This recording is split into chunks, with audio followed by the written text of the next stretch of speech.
Hi everyone, I'm Zoe Clark from RosterElf.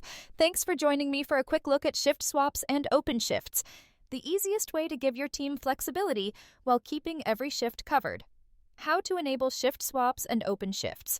Log into RosterElf on your computer to access your account. Click Settings, then open Roster to reach your roster options. Toggle Shift.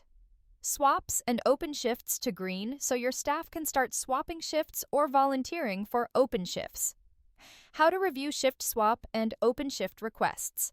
From the dashboard, click the Pending Shift to open its details pop-up. Scan the available candidates list to see who has already volunteered. Check potential matches when no one has volunteered yet. Pick the best fit employee based on skills or availability to keep the roster running smoothly. How to allocate a candidate. Choose the employee you want in the pop-up. Click Update to lock in the change and send updates instantly. Decline a request by closing the pop-up and selecting the red X when the swap is not suitable. How to finalize shift changes. Watch the request slide from pending to archived once it is sorted, keeping your dashboard uncluttered. Relax knowing only active requests remain on the screen. That's it! If you have any questions, our friendly support team is always ready to help. Happy rostering!